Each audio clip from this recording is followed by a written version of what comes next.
एनिसा, welcome back to my channel. I hope you all doing well. तो ये video वैसे मैं नहीं बनाने वाली थी, बट काफ़ी कमेंट आ रखे हैं अलग अलग वीडियोस पे मेरी फैमिली के बारे में, और से हूँ, क्या मैं जॉब करती हूँ, मतलब बहुत तरह के कमेंट है। तो मुझे लगा कि मुझे एक सेपरेट वीडियो बना लेना चाहिए। और अगर मैं सोशल मीडिया पे हूँ तो शायद आप लोग भी मेरे बारे में जानना चाहते हो। इनकम और ये सब चीज़ें मैं कभी और शेयर करूँगी यूट्यूब से रिलेटेड, जैसे मेरी जो यूट्यूब की जर्नी है वो मैं कभी आपके साथ में कोई और वीडियो में शेयर करूँगी। बट आज मैं आपको अपनी लाइफ के बारे में बताने वाली हूँ। कमेंट करते हैं तो मैं रिप्लाई भी देती हूँ, बट हर कोई तो रिप्लाई नहीं रीड करता, तो मुझे लगा कि आज मैं आपको सब चीज़ें बता दूंगी। सेकंड, मैं आपको अपनी प्रेगनेंसी जर्नी भी आज मैं शेयर करने वाली हूँ, क्योंकि फैमिली एंड प्रेगनेंसी ये सब आपस में कनेक्टेड ही है। क्योंकि खुशबू भी अब हमारी फैमिली में है और खुशबू हमें बहुत ही मुश्किलों से मिला है। तो मैंने किस तरह से अपनी प्रेगनेंसी में क्या कुछ फेस किया, ये सब चीज़ें भी मैं आपके साथ में शेयर करूँगी। और ये शेयर करने का मतलब ये है कि काफ़ी सारी लेडीज़ के साथ में जो मेरे साथ में हुआ है ना, ऐसा होता है। तो हो सकता है कि मेरी इस वीडियो से आपको थोड़ी बहुत भी हेल्प मिले। आपको किन बातों का ध्यान रखना चाहिए, क्योंकि मैंने भी काफ़ी सारे लोगों से हेल्प ली थी। और जो जो चीज़ें मुझे किसी ने बताई थी ना, मैंने वो सब चीज़ें फॉलो की और मेरी प्रेगनेंसी काफ़ी अच्छी गई और खुशी मुझे मिला। तो ये सब चीज़ें मैं आपके साथ में शेयर करूँगी। तो वीडियो थोड़ी सी बड़ी हो सकती है, बट इसको पूरा देखना। मैं फर्स्ट एंड लास्ट टाइम इस टॉपिक पे वीडियो बना रही हूँ, मेरी फैमिली के बारे में, मेरे बारे में, मेरी जो लाइफ के बारे में ना, जो चीज़ें मैंने आपके साथ में कभी भी शेयर नहीं की और ना आगे करूँगी। बट आपके कुछ कमेंट्स से तो मुझे लगा कि चलो इस टॉपिक पे एक वीडियो बना लेना चाहिए, ताकि आप भी मेरे बारे में जान जाओगे। तो अब मैं स्टार्टिंग से स्टार्ट करती हूँ। तो फर्स्ट मैं अपनी पीहर के बारे में बता दूँ, क्योंकि आप लोग पूछते हैं मैं कहाँ से हूँ। तो मैं सूरतगढ़ से हूँ। जो मेरा पीहर है वो है सूरतगढ़, गंगानगर डिस्ट्रिक्ट के अंदर है सूरतगढ़।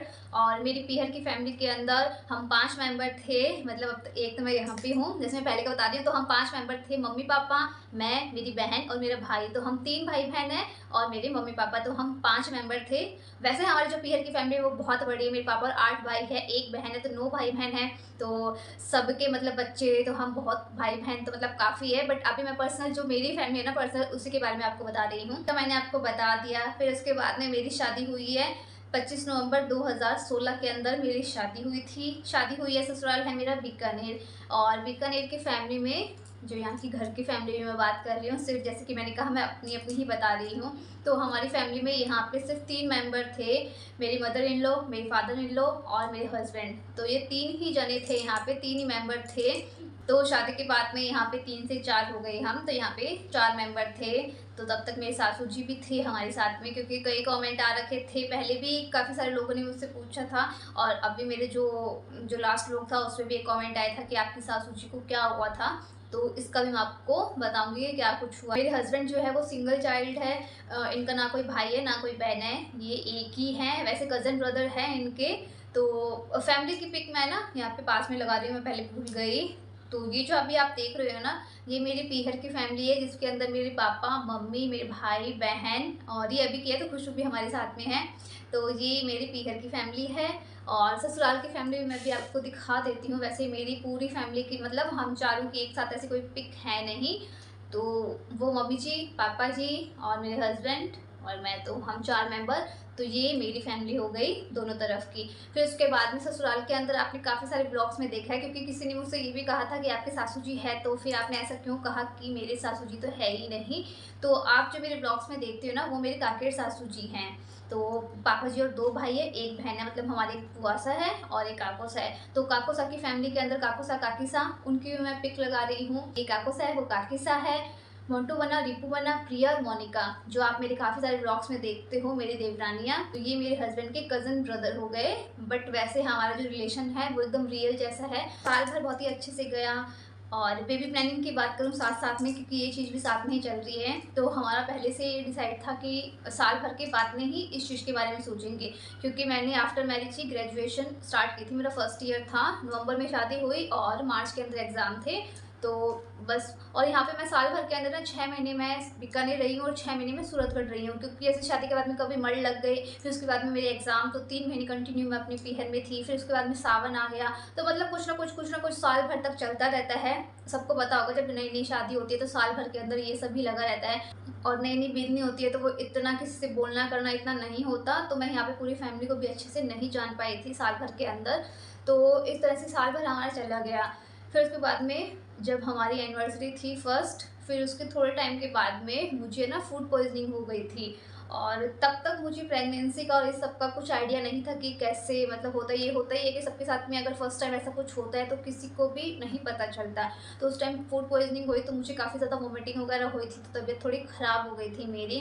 फिर उसके बाद में हम डॉक्टर के पास भी गए तो सब कुछ नॉर्मल ऐसे आया, बट उस टाइम पे कुछ भी चेक वगैरह नहीं किया था। ना तो डॉक्टर ने हमें कुछ कहा क्योंकि सिंपल उन्होंने बोल दिया था कि फूड पॉइज़निंग है, और ना ही हमने कुछ ध्यान दिया। बट मतलब ऐसा हो गया था कि मुझे ऐसा लगा कि जैसे मिसकैरेज में, क्योंकि ये सब चीज़ें मुझे बाद में इन सब की नॉलेज आई। बट फिर उसके बाद में ऐसा हुआ, और मेरी सासू जी ने कभी भी मुझे है ना बेबी के लिए ऐसा कुछ नहीं बोला था कि हाँ बेबी करो। बट जो अदर फैमिली मेंबर होते हैं वो सब बोलते हैं, लग जाते हैं कि ठीक अब एक तो कर लो, एक कर लो।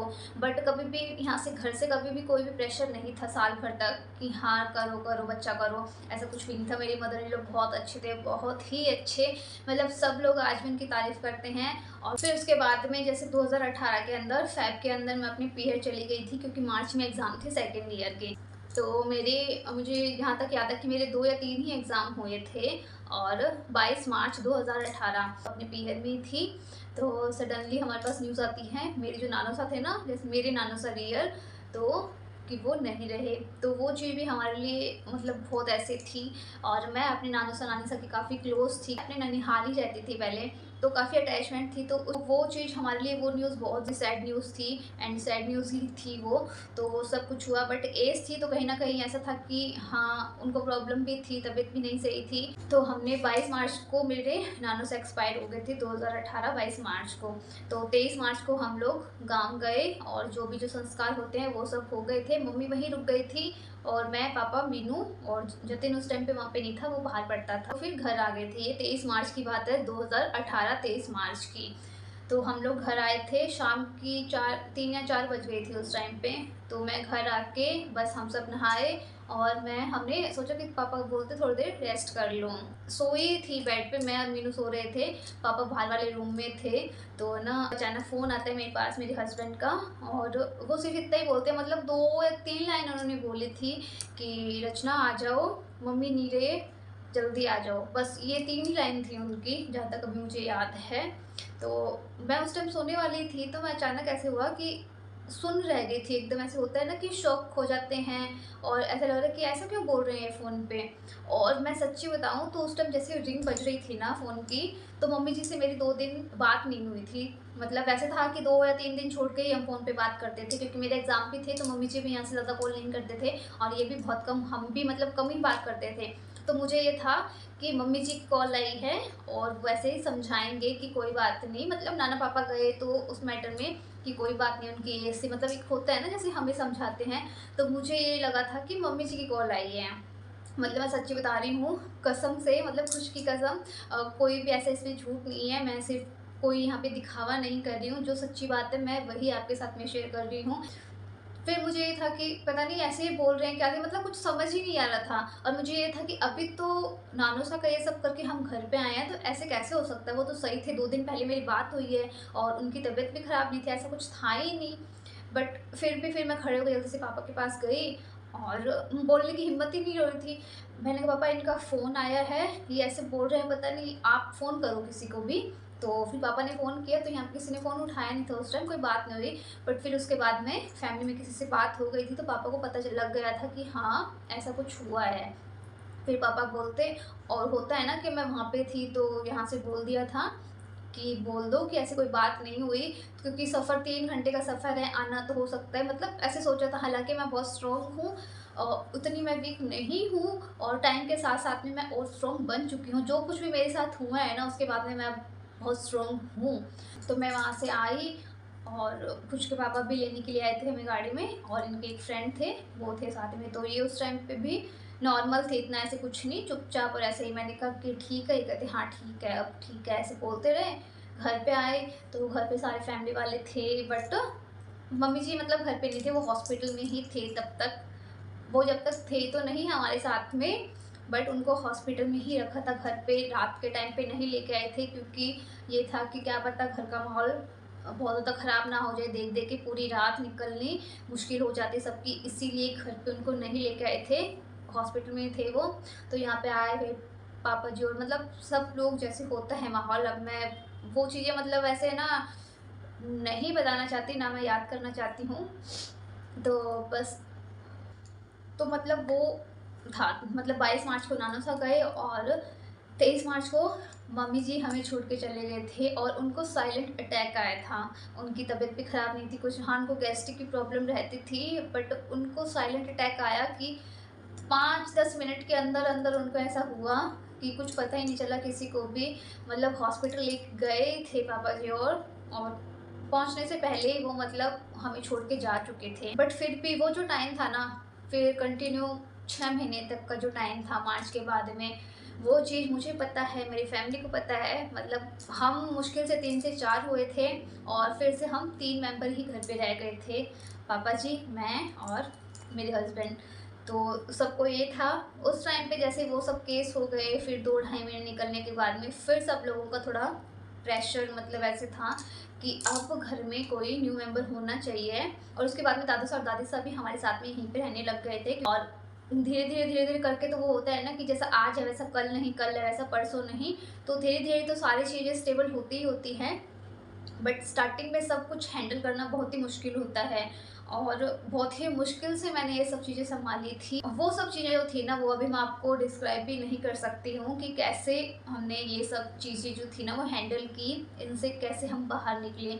तो 6 महीने तक तो सब लोग बोलते थे अब न्यू मेंबर, बट जब तक हम खुद मेंटली ऐसे प्रिपेयर नहीं हो जाते, सब चीज़ें नॉर्मल होने में टाइम लगता है। ऐसे तो है नहीं कि हाँ हम भूल जाएँ कि हमारे साथ में कुछ ऐसा, और इतना बड़ा केस हमारे साथ में हो गया तो उस चीज़ को हम भूल भी नहीं सकते। बट धीरे धीरे करके वो चीज़ें नॉर्मल होती गई। ठीक है, 4 या 5 महीने निकले थे। फिर मेरे हस्बैंड पापा जी धीरे धीरे थोड़ा सा सही हुए। घर का माहौल तो इतना सही नहीं था, तो फिर हमने सोचा कि सही है, सब लोग बोल रहे हैं तो अब हमें भी सोचना चाहिए आगे। और जो मेरे सेकंड ईयर का था ना, वो बीच में ही रह गया था, तो मेरी ग्रेजुएशन कंप्लीट मैंने नहीं की। फिर हमारे 3 या 4 महीने निकल गए, बट हमें कोई रिजल्ट नहीं मिला था। तो कहीं ना कहीं माइंड में यही था कि जैसे पहले वो जो केस हुआ था, कहीं वो मिसकैरेज तो नहीं था सच में, क्योंकि उस टाइम पे हमें ये लगा था तो हमने कोई ट्रीटमेंट भी नहीं लिया, तो क्या पता उसी रीज़न से अब हमें कंसीव नहीं हो रहा। तो कहीं न कहीं ये चीज़, सब चीज़ें ऐसे माइंड में चल रही थी, टेंशन भी थी, सबका प्रेशर भी धीरे-धीरे था। सब लोगों का यही था कि एक बच्चा होना चाहिए, तुम लोग सोच नहीं रहे हो ये वो, मतलब सबकी आदत होगी, आपको पता होगा लेडीज़ जैसे बोलती है, एक हिसाब से ताने मारना, तो सब लोग बोलते थे। बट सोच रहे ठीक है, हो जाएगा, बट टेंशन तो थी माइंड में, ये सब चीज़ें चलती थी। कोई बोलता है तो बहुत फील होता है इस चीज़ के लिए। तो फिर टाइम गया, 3-4 महीने चले गए, बट नहीं हुआ था, हर चीज़ अपने हाथ में नहीं होती है। तो फिर हमने 3-4 महीने के बाद में हमने सोचा कि अब हमें ना डॉक्टर से कंसल्ट करना चाहिए। तो फिर हमने यहाँ पे डॉक्टर से कंसल्ट किया। यहाँ पे नर्सिंग होम है, सब लोग जानते होंगे, बीकानेर नर्सिंग होम। तो सबने सजेस्ट किया था कि हॉस्पिटल अच्छा है, तो हम भी वहाँ गए। टेस्ट वेस्ट जो भी कराते हैं वो सब चीज़ें नॉर्मल जो होता है, तो वो सब उन्होंने दी। और जो भी, जैसे मैं कि कहूँ कि अगर जो मेरे टाइम पीरियड है ना, वो इरेगुलर था, तो कहीं न कहीं हमें ये भी था कि इस चीज़ से भी प्रॉब्लम आती होगी। एंड मोस्टली लेडीज़ के अंदर यही प्रॉब्लम होती है कि जब इरेगुलेशन होती है ना, तब भी कंसीव होने में प्रॉब्लम होती है। तो डॉक्टर सबसे पहले आपको जो टाइमिंग है वो रेगुलर करने का ही ट्रीटमेंट देते हैं। तो यही मेरे साथ था। तो डॉक्टर ने 3 महीने का कोर्स दिया कि पहले आपका जो पीरियड टाइम है ना, उसको रेगुलर करो, देन फिर हम आपको कंसीव का ट्रीटमेंट देंगे। तो मैंने 1 महीने लिया, 2 महीने लिया, फिर मैंने कहा कि मुझे ऐसा लगा कि ये वेस्ट है ऐसे ही, कि यार ठीक है रेगुलर हो जाएंगे, क्योंकि 1 महीने के बाद में रेगुलर हो गए थे। तो मुझे लगा था कि अब डॉक्टर के पास जाके हमें कंसीव के लिए ही ट्रीटमेंट लेना चाहिए, कि ठीक अब रेगुलर हो गई तो अब आप हमें दूसरा ट्रीटमेंट दे दो। बट डॉक्टर ने बोला कि नहीं, अभी 2 महीने का और है, तो आप पहले ये कोर्स पूरा करो, देन फिर हम आपको दूसरा ट्रीटमेंट जो है वो स्टार्ट करेंगे। तो मैंने कहा कि ऐसे तो हमने सोचा कि ऐसे तो टाइम निकलता रहेगा। फिर हमने दूसरे डॉक्टर से कंसल्ट किया, जो यहाँ पे गवर्नमेंट के जो डॉक्टर होते हैं, जो प्राइवेट घर पे देखते हैं, तो वहाँ पे सुमन गुडानिया, डॉक्टर सुमन गुडानिया है, तो उनसे कंसल्ट किया। तो सेम वही, उन्होंने भी ये बोला कि 1 महीने तो आप पहले ये कोर्स लो, देन सेकंड महीने से आपको जो कंसीव वाला है वो हम ट्रीटमेंट देंगे। तो उनका ट्रीटमेंट भी मैंने ले लिया कि ठीक है, 1 महीने मैंने दूसरा ट्रीटमेंट लिया जो रेगुलर करने का था। एंड जो सेकंड मंथ का ट्रीटमेंट था ना, वो स्टार्ट है क्योंकि उस बीच में नीतू बन्ना और मंटू बन्ना की शादी भी थी। उनकी शादी 9 फेब में थी 2019 में। और प्रेगनेंसी स्टोरी इसीलिए शेयर कर रही हूँ क्योंकि मेरे कुछ फ्रेंड सर्कल में थी, मेरी फ्रेंड्स, उनकी भी थोड़ी हेल्प हुई थी। जो टिप्स मैंने उनको दी थी, जो भी सजेस्ट किया था, तो उनसे उनको काफ़ी बेनिफिट मिला था एंड उनको गुड न्यूज़ मिली थी। मैंने भी कई लोगों से हेल्प ली थी और जैसे जैसे मुझे किसी ने बताया, मैंने वो सब चीज़ें फॉलो की थी, तो मुझे अच्छा रिजल्ट मिला। तो इसीलिए मैं आपके साथ में शेयर कर रही हूँ। तो मैंने जो गवर्नमेंट वाली डॉक्टर थी उनका ट्रीटमेंट भी लिया, बट उससे भी मुझे कुछ ऐसे लगा नहीं। मतलब मन ही मन में ये था कि नहीं, इनसे भी रिजल्ट नहीं मिलेगा। वो होता है ना, जब तक हम खुद सेटिस्फाई नहीं होते किसी डॉक्टर से, तो हमें ऐसा होता है। फिर उसके बाद में मुझे एमएन, यहाँ पे हॉस्पिटल है एमएन हॉस्पिटल, उसके अंदर डॉक्टर है प्रज्ञा ओझा, डॉक्टर है, बहुत ही अच्छी डॉक्टर है। काफ़ी लोगों से मैंने उनके बारे में सुना था। तो मार्च के अंदर हम डॉक्टर प्रज्ञा के पास में गए, तो प्रज्ञा मैम काफ़ी अच्छे हैं मीन्स मैं, तो हम उनके पास में गए तो उन्होंने भी सेम कोर्स वही दिया कि 1 मंथ तो आप ये नॉर्मल जो कोर्स होता है ना, पहले तो ये लो, सेकंड मंथ से आपको जो कंसीव का जो है ना, वो वाला कोर्स स्टार्ट करना है। तो फिर मैंने भी वही किया कि मैंने फर्स्ट जो था तो मार्च के अंदर मैंने स्टार्ट कर दिया था उनका जो उन्होंने कोर्स दिया था ना वो। तो मार्च से मैंने उनका ट्रीटमेंट स्टार्ट किया और 1 अप्रैल 2019 को, क्योंकि दादी साहब की तबीयत काफ़ी ख़राब थी, तो वो भी हमें छोड़ के जा चुके। कहीं ना कहीं ये सब चीज़ें फील होती है कि हमारे फैमिली मेम्बर जा रहे हैं बट कोई गुड न्यूज़, कोई फैमिली मेम्बर आ नहीं रहा हमारे पास में। तो ये चीज़ सबको फील हो रही थी और हमें तो बहुत ज़्यादा ही फील हो रहा था। और दादी साहब घर पे थे, मेरे साथ में रहते थे, तो मुझे उनकी कंपनी थी। मैं उनके साथ में, मतलब मम्मी जी से ज़्यादा टाइम मैंने दादी साहब के साथ में ही स्पेंड किया था। फिर मैं दादी साहब के जाने के बाद में और मई के लास्ट के अंदर, मई लास्ट के अंदर ही मुझे ऐसा फील हुआ था क्योंकि कुछ दिन भी ऊपर हो गए थे एंड कुछ सिम्टम ऐसे होता है ना, पैर दर्द होना, मतलब मैं समझ नहीं पा रही थी कि ये सिम्टम किस चीज़ के हैं। बट कहीं ना कहीं ये था कि हो सकता है कुछ पॉजिटिव रिजल्ट मिल गया हो। बट एक नेगेटिव पॉइंट माइंड में ये भी था कि मैंने तो सिर्फ, मतलब 3 महीने का कोर्स होता है जिसमें से कि मैंने सिर्फ 2 महीने का ही कोर्स लिया था। 1 मंथ का लिया, फिर सेकेंड मंथ जो मैंने उनका जो कोर्स था ना ट्रीटमेंट, वो स्टार्ट किया एंड सेकेंड टाइम पे मुझे रिजल्ट मिल गया था, बट हमें थोड़ा सा लेट पता चला। तो मई लास्ट में या जून के फर्स्ट वीक में ऐसा सब कुछ हमने टेस्ट किया और रिज़ल्ट पॉजिटिव था।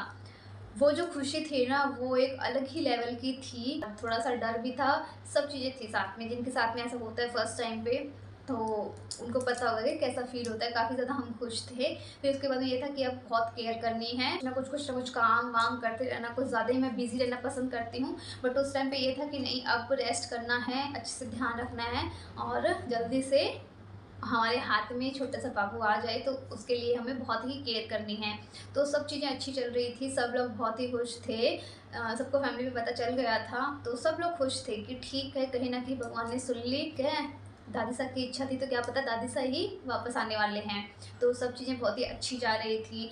मैंने अपना फर्स्ट जो अल्ट्रासाउंड वगैरह होता है वो सब करवाया। इन सब की जो है ना पिक्स मैं आपको लास्ट में शेयर करूँगी, क्योंकि कुछ भी झूठ नहीं बोलने वाली मैं। आपको आगे लगेगा कि मैं झूठ बोल रही हूँ, ऐसा कुछ नहीं है।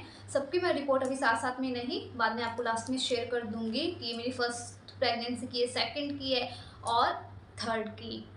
इसके लिए आपको पूरा वीडियो देखना होगा, तभी आपको सब चीज़ें पता चल पाएगी। तो उस टाइम पे जो मेरी और जो पहले मिसकैरेज हुआ था उसको मैंने साइड में ही रखा है। उसको मैं ज़्यादा ऐसी नहीं कर रही कि उसको मानो तो 4 प्रेगनेंसी, बट उसकी बात मैं नहीं करती हूँ क्योंकि वो चीज़ हमें श्योर नहीं थी। बट ये चीज़ हमारे लिए फ़र्स्ट प्रेगनेंसी ये थी।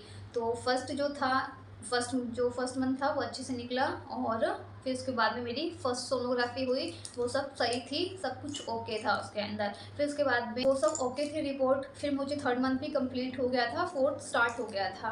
तो फोर्थ के फर्स्ट वीक में ही मुझे ऐसे ना लाइट ब्राउनिश डिस्चार्ज हुआ। तो अगर आपको भी अगली प्रेगनेंसी हो या किसी भी मंथ के अंदर अगर आपको ये लगे ना कि अगर कोई डिस्चार्ज वाइट के अलावा अगर कोई भी अलग कलर में डिस्चार्ज अगर आपको होता है, तो आप तुरंत डॉक्टर से कंसल्ट करें, तुरंत आप डॉक्टर के पास जाएँ, क्योंकि ये बहुत ही डेंजरस हो सकता है। तो इसको बिल्कुल भी ना ऐसे नेगलेक्ट ना करें कि कोई बात नहीं, हो जाता है तो नहीं। आपको उसी दिन मतलब जब आपको पता चले ना, आपको उसी टाइम डॉक्टर के पास जाना चाहिए। हम उसी दिन डॉक्टर के पास गए, फिर डॉक्टर ने हमें अल्ट्रासाउंड के लिए मतलब लिख, तो फिर अल्ट्रासाउंड में मुझे बहुत टाइम लगा। मैम के पास गए और मैम को रिपोर्ट दिखाई, तो फिर मैम ने हमें बोला कि बेबी की ग्रोथ नहीं हो रही है। तो जो बेबी है मतलब उसको मिसकैरेज भी नहीं बोल सकते, क्योंकि बेबी तो था बट उसकी ग्रोथ नहीं हो रही थी, ग्रोथ उसकी रुक गई थी। तो डॉक्टर ने कहा कि इसको तो अबॉर्ट करना पड़ेगा, ये अगर आप रखते हो तो आगे चल के थोड़ा रिस्की हो सकता है। तो मतलब सिंपल कि कॉम्प्लिकेशन थे प्रेगनेंसी में, कि वो बच्चा जो था वो सही नहीं होता, अगर होता भी ना तो वो हो सकता है वो सर्वाइव नहीं कर पाता, वो पहले ही पेट में भी ख़त्म हो सकता था या बाहर आने के बाद में भी नहीं रहता, या फिर उस पर कोई ना कोई कमी रह जाती। तो ऐसा कुछ डॉक्टर ने हमें बोला, बट वो चीज़ हाँ, बहुत ज़्यादा मतलब मैं भी एकदम ऐसे हो गई थी कि भगवान ने या तो दिया ही क्यों? भाई गुड न्यूज़ ना देते, थोड़े टाइम के बाद दे देते, बट भगवान आपने दिया है तो ऐसा क्यों किया? तो बस ये चीज़ें मन में चल रही थी। पापा जी भी आ गए थे उस टाइम पे, उन्होंने कहा कि कोई बात नहीं, हो जाता है, कुछ नहीं है, और हो जाएगा और हो जाएगा। मतलब ठीक है, फिर नॉर्मल ऐसे किया, तो हमने सेम डे ही हमें अबॉर्ट कराना पड़ा। तो इस चीज़ को मैं बोलूँगी कि वो एबॉर्शन ही करवाया था, वो मिसकैरेज भी नहीं था, तो हमें वो एबॉर्शन कराना पड़ा इस रीज़न से। तो अगर किसी के साथ में ऐसा होता है तो करवाना ही पड़ता है, क्योंकि आगे चल के अगर कोई ऐसी दिक्कत हो तो वो चीज़ आपको भी बहुत ज़्यादा प्रॉब्लम दे सकती है और आपके बेबी को भी दे सकती है। तो इस केसेस में जो ऐसे केस होते हैं ना, उसमें एबॉर्शन करवाना ही पड़ता है, अगर डॉक्टर अगर आपको सजेस्ट करे तो।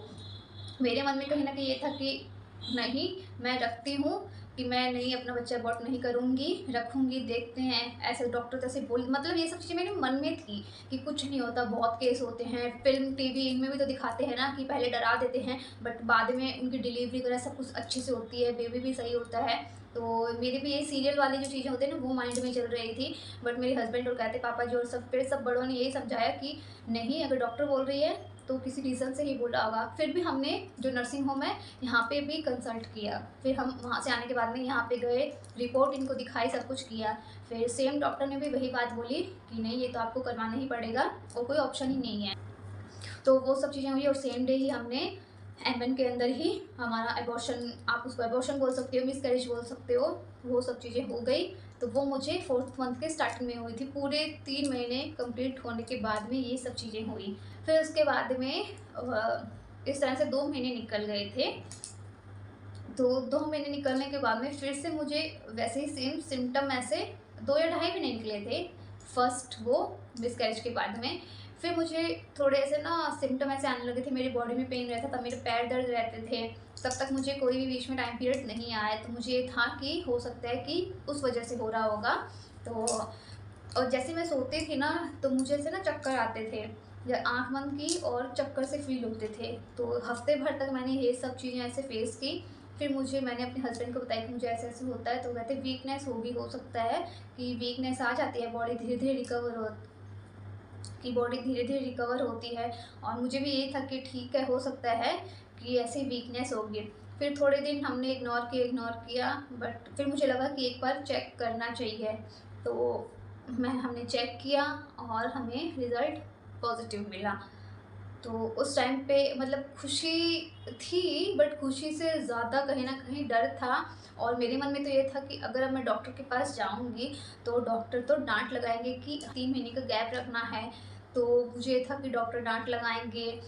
अब जो ये वाली जो प्रेगनेंसी है, इसमें कोई कॉम्प्लिकेशन आ जाए, मतलब एक केस अगर आपके साथ में ऐसा हो जाता है ना, तो फिर नेगेटिविटी ज़्यादा आ जाती है, बहुत ज़्यादा टेंशन हो जाती है, बहुत ज़्यादा डर हो जाता है, तो वो खुशी तो एक साइड में छुप के रह जाती है, बट बाकी सब चीज़ें ऐसे सामने आ जाती है। तो मेरे साथ में भी यही था कि हमें ना खुशी तो बहुत कम थी और डर ज़्यादा था कि अब क्या होगा। तो फिर भी ये था कि ठीक है, हुआ है तो इस बार तो प्रॉपर पूरा अच्छे से ध्यान रखना है और मैं अपने घर पे जाऊँगी, रेस्ट करूँगी, सब चीज़ें हमने सोच ली थी।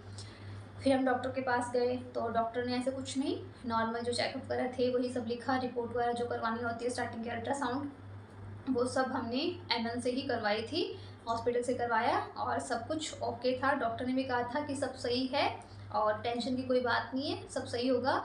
और रेगुलर जो इंजेक्शन होते हैं ना, वीकली मुझे इंजेक्शन वगैरह के लिए लिखे, तो एक इंजेक्शन 1 वीक में इंजेक्शन, और मेडिसिन वगैरह भी काफ़ी थी।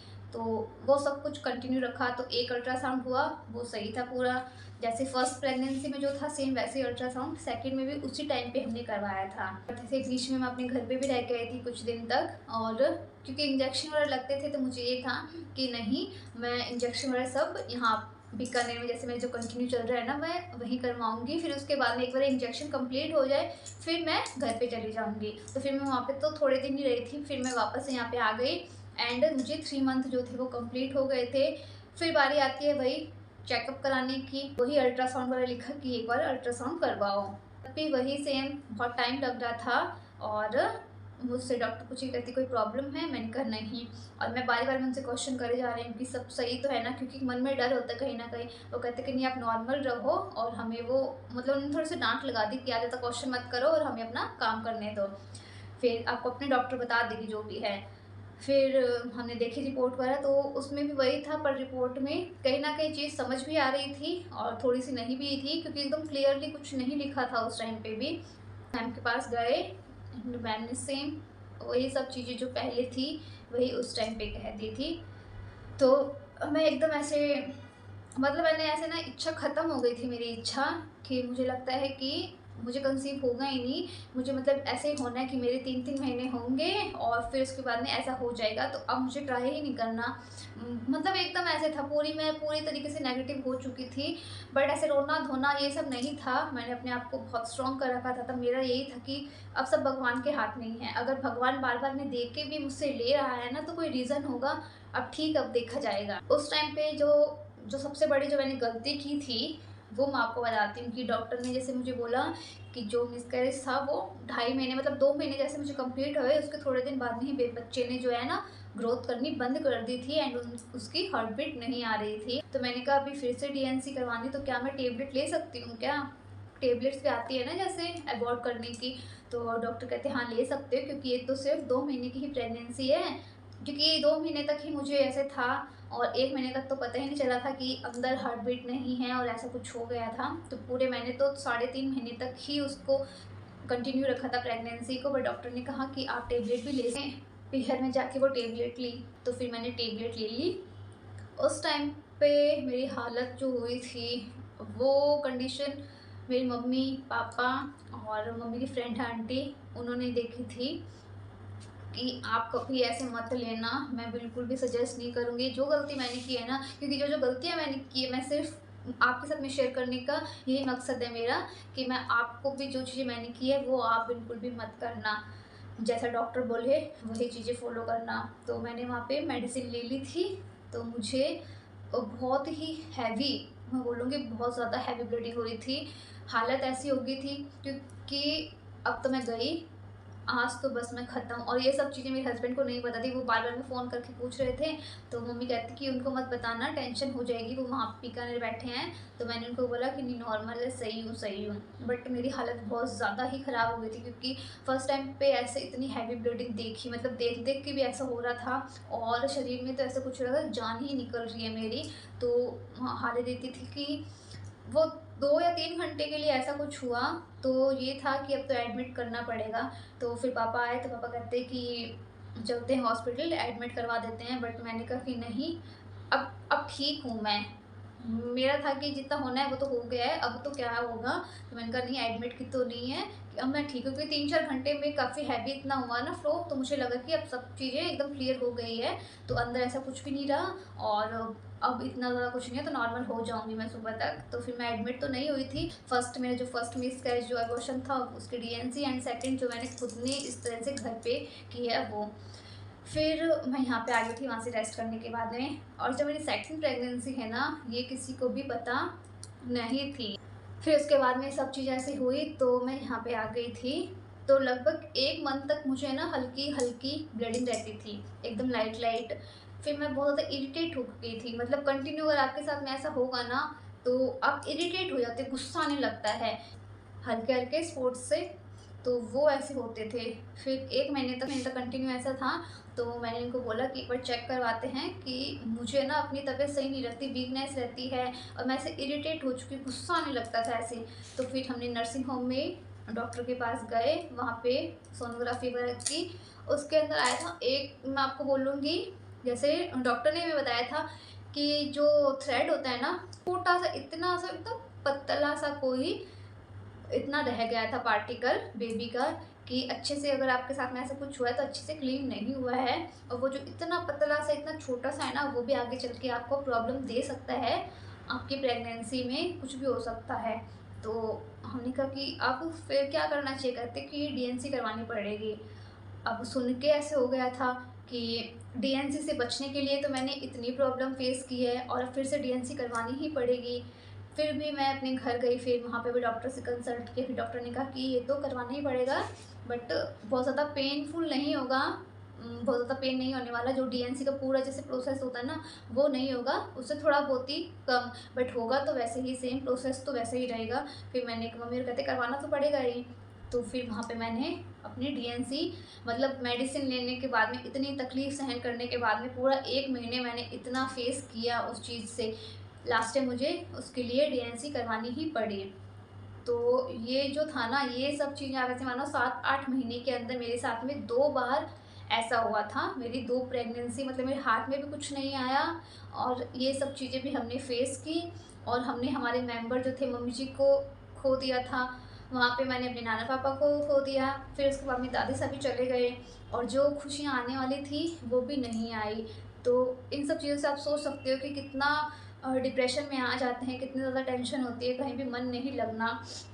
बट फिर भी मैं स्ट्रॉन्ग बनी रही, क्योंकि सिचुएशन ऐसी-ऐसी हो गई थी कि मैं, मुझ में अपने आप में हिम्मत आ गई थी कि कोई बात नहीं, कि एकदम ऐसे नहीं होना। तो मैं अपने यूट्यूब वीडियोज़ वगैरह बनाती थी, कैसे न कैसे करके अपना टाइम पास करती थी, कि मैं ये सब चीज़ें सोचना ही नहीं चाहती थी। मुझे ये था कि भगवान चाहेगा ना तो अपने आप हो जाएगा, अपने आप हो जाएगा। बट बोलने से तो नहीं होता है ना कि अपने आप हो जाएगा। फिर कुछ टाइम गया, 2-3 महीने मैंने पूरा रेस्ट किया।